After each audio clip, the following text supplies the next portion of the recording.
नमस्कार मित्रांनो, मी नरेंद्र काबाडी आणि तुम्ही पाहतात न्यूज 36 महाराष्ट्र। नुकत्याच महाराष्ट्रात स्थानिक स्वराज्य संस्थांच्या निवडणुका पार पडल्या। त्यात मालेगावची पण महानगरपालिका समाविष्ट होती। तिथे इस्लाम पार्टी सत्तेत आली। तिला भारतीय राष्ट्रीय काँग्रेसच्या 3 नगरसेवकांचा पाठिंबा आहे। तिथे नसरीन शेख ही इस्लाम पार्टीची महापौर आहे, तर समाजवादी पार्टीची शाने हिंद निहाल अहमद ही उपमहापौर आहे। या शाने हिंदने तिच्या दालनात टिपू सुलतानचा फोटो लावला, फक्त टिपू सुलतानचा फोटो लावला। एरवी मतांसाठी शाहू फुले आंबेडकर या महान लोकांची नावं घेणाऱ्यांच्या ही गोष्ट लक्षात नाही आली आणि 26 जानेवारीला रडून टाहो फोडणाऱ्या ताईंच्याही हे लक्षात नाही आलं आणि नेहमीप्रमाणे मराठी मीडिया शेपूट घालूनच बसला होता। ही बाब निश्चितच खटकण्यासारखी होती, म्हणून विरोधात पण आवाज उठला। दुसऱ्या बाजूनी मतांसाठी लाचारी करणाऱ्या लोकांचा पण आवाज बाहेर पडू लागला। यात सगळ्यात कडी केली ती प्रदेशाध्यक्ष हर्षवर्धन सपकाळ यांनी।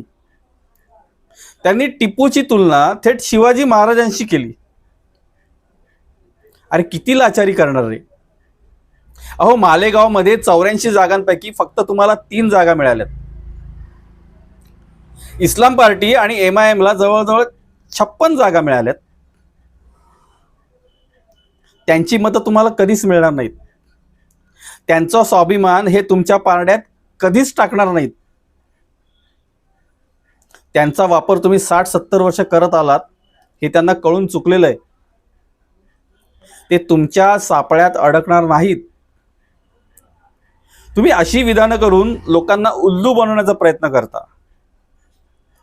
लोकांना वेडे समजतं का?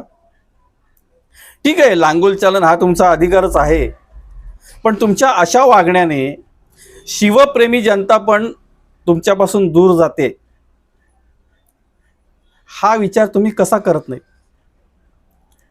40-50 वर्षापूर्वी ठीक होतो, तेव्हा समाज माध्यमं नव्हती, त्यामुळे तुमचं पाताळ यंत्री राजकारण कोणाला समजत नव्हतं। पण आता तसं नाही ना, जनता खूप हुशार झाली आहे। मुळात महाराज हे मूळ हिंदुस्थानी, टिपूचा आजा अरबमधून पंजाबमध्ये आला आणि मग पुढच्या पिढीत ते कर्नाटकात आले, म्हणजे त्याचं कुटुंब कर्नाटकात आलं। महाराजांनी परस्त्रीला मातेचा दर्जा दिला, तर टिपूने महिलांवर अत्याचार केले। महाराजांनी मुस्लिमांना बाटून कधीच हिंदू केले नाही, पण टिप्याने लाखो हिंदूंची सुनता केली। महाराजांनी कुठली मस्जिद तोडली नाही, पण टिप्याने शेकडो मंदिर उद्ध्वस्त केले। अशा क्रूर माणसाला महाराजांचा समकक्ष समजणं म्हणजे बोलणाऱ्यांनी स्वतःची मानसिक सुनता केल्यासारखंच आहे।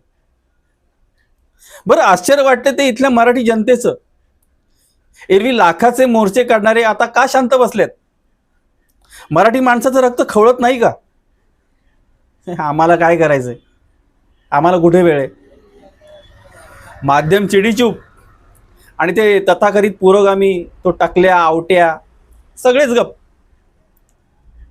इंग्रजांना खडसून विचारलं होतं, सरकारचं डोकं ठिकाणार आहे का?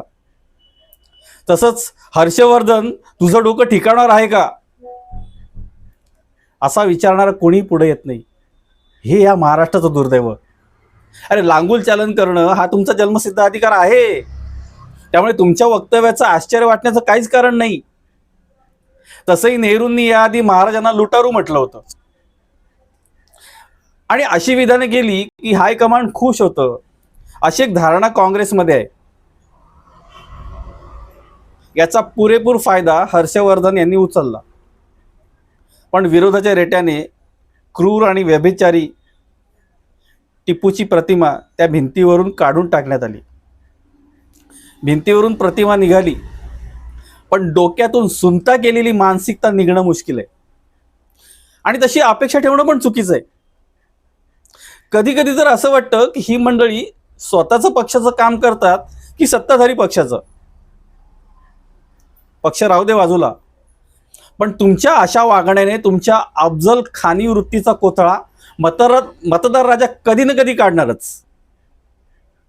मित्रांनो, या सगळ्या चर्चेत खोटं नॅरेटिव्ह पसणारे पण जागे होतात. म्हणे टिप्याच्या अंगठीवरती श्रीराम लिहिलं होतं. क्यू करायची वाटते रे यांची. मित्रांनो, इसवी सन 1790 मध्ये कर्नाटकात एक मेळकोटे नावाचं गाव आहे. तिथे दिवाळी साजरी करणाऱ्या हिंदूंच्या हत्या या टिपूने घडून आणल्या. त्यांनी लहान बालकं सोडली नाही, वृद्ध महिला सोडल्या नाहीत. आज तायगात तिथे दिवाळी साजरी होत नाही. असा निधर्मीवाद्यांचा आवडता टिपू म्हणे जो इंग्रजांशी लढला आणि शहीद झाला. अरे तो इंग्रजांशी लढला ते स्वतःच्या राज्यासाठी, हिंदूंसाठी नाही, इथे रामराज्य आणण्यासाठी नाही. तुम्हाला हर्षवायू झाला असेल ना तर टिपूला घेऊन नाचा, घरात त्याची पूजा घाला, घरात त्याला पाणी घराला ठेवा, त्याच्या नातेवाईकांना घरात पाणी भरायला ठेवा. पण त्याची तुलना आमच्या महाराजांशी करू नका. माचिसच्या काडीची तुलना सूर्याशी करू नका. आमचे महाराज सूर्यासारखे तेजस्वी होते, दैदिप्यमान होते, एकमेव होते, अद्वितीय होते.